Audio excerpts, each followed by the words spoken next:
મિત્રો, શ્રાદ્ધ પક્ષમાં આજે ફરી હું ઉપસ્થિત થઈ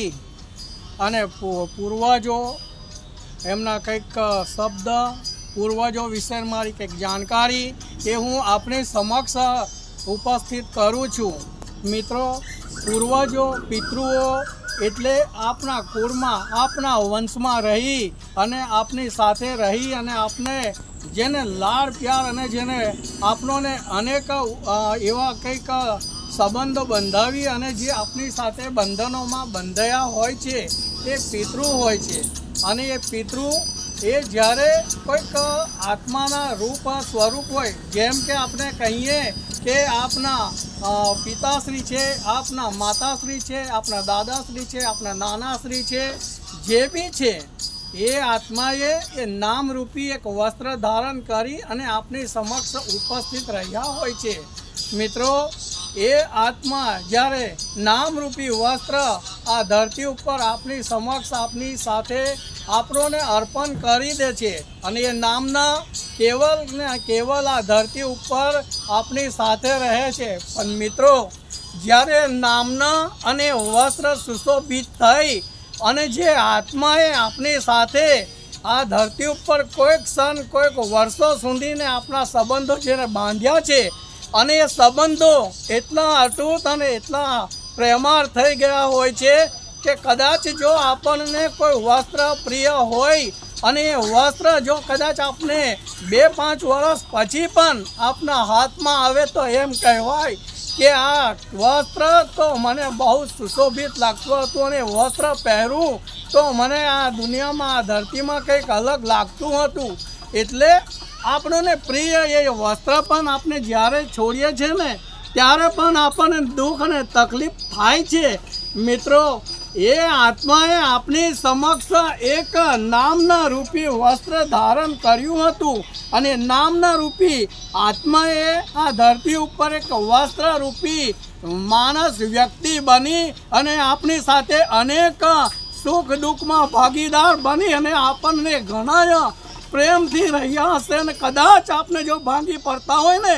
તો ભૂતકાળમાં જે આ વસ્ત્ર ધારણ કરનારે જે આત્મા છે એ ઘડીક આપની સમક્ષ ઊભા રહી અને મિત્રો આપણને આપણા છે એમ કરીને ભાંગી પડતા રોકતા હોય છે અને આપણને એટલો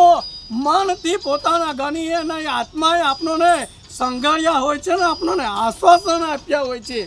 મિત્રો, આજે આત્માની હું તમને એક વાત અને વર્ણન કરું છું। મિત્રો, આજે હું માનું છું મને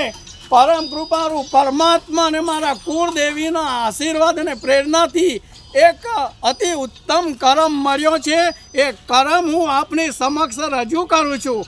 મિત્રો, જ્યારે આપણે શ્રાદ્ધ પક્ષમાં પિતૃ તર્પણ કરવા બેઠા હોય, આપણા પૂર્વજોની આપણે જે કંઈક નિવેદ ધરાવવા બેઠા હોય, આપણા પિતૃઓનો દીવો કરવા બેઠા હોય, આપણા પિતૃઓને એક અગરબત્તી પંચોકડી કરવા બેઠા હોય તો આ શ્રાદ્ધ પક્ષમાં મિત્રો આપણને એક પીપલનું એક આ પાન લેવાનું છે।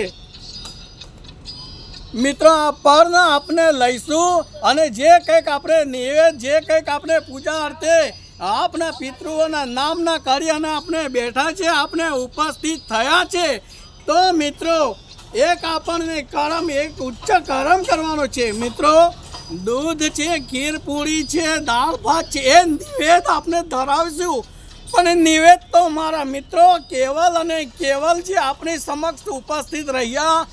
આપના સુખ દુઃખના સહયોગી બન્યા અને આપણાને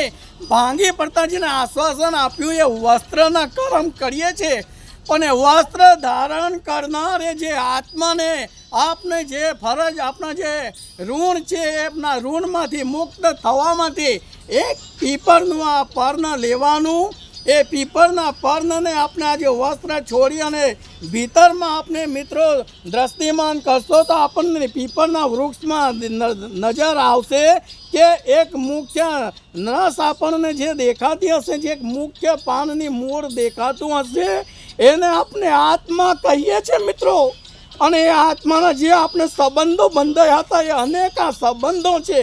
આ સંબંધોને છોડી અને જો આ મૂળ આપણા નક્ષમાંથી વિકૃત પાડી અને જે આત્મા આ ધરતી માથેથી વિદાય કરી અને પરમાત્માના જે નિર્માણ છે, જેને પરમાત્મા પણ કહે છે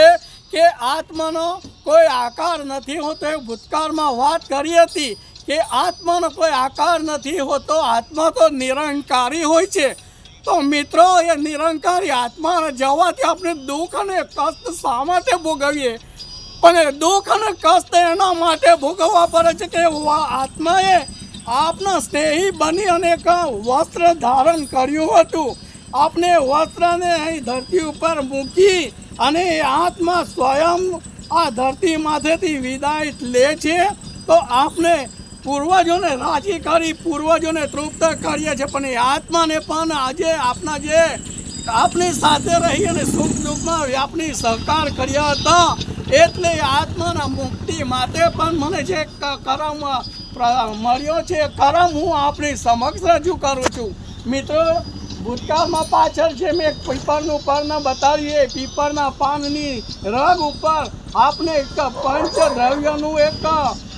અભિષેક કરવાનો છે. પંચદ્રવ્યમાં મિત્રો જોઈએ, આપણે શુદ્ધ ઘી લઈશું,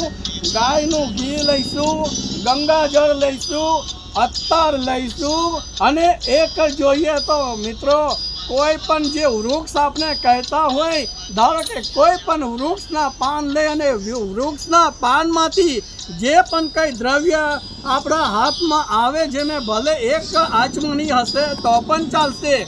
એ પંચદ્રવ્ય ભેગા કરી અને એક પાત્રમાં એ પર્ણને સ્થાન આપી અને એના ઉપર આ પંચદ્રવ્ય જે તમને બતાવ્યા, એ પંચ જે દ્રવ્ય છે એનો આપણે અભિષેક કરી અને એ પર્ણને કોઈ પાત્રમાં મૂકીએ અને એ પર્ણને એ જળમાં સંપૂર્ણપણે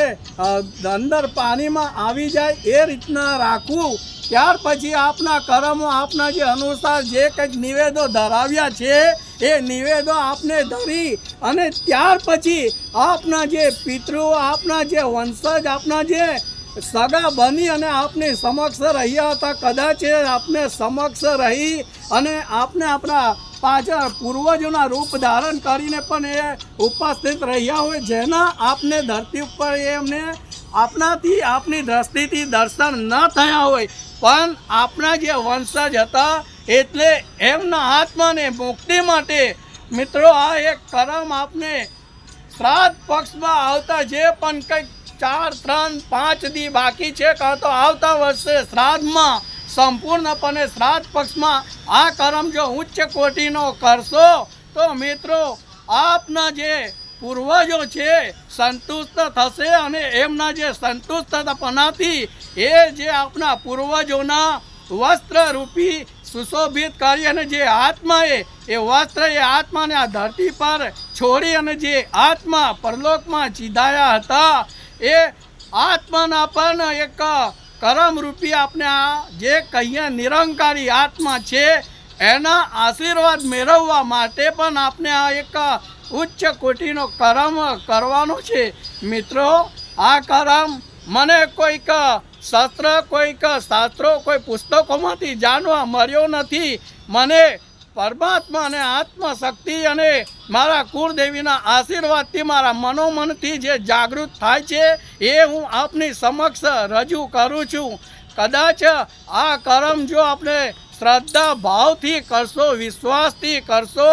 તો એનું ફળ આપણને જરૂર મળશે અને આપના પૂર્વજો ખૂબ ખૂબ રાજી રહેશે અને આપના પૂર્વજોના આશીર્વાદથી આપના જીવનમાં, આપના પરિવારમાં કદી કોઈ વસ્તુની ખોટ નહીં પડે અને આપનું જીવન, આપનું પરિવાર, આપનું કુટુંબ સંપૂર્ણ સુખને સુખી રહે એવા આશીર્વાદ દેશે અને આપનો પરિવાર સંપૂર્ણપણે સુખી રહેશે. જય માતાજી.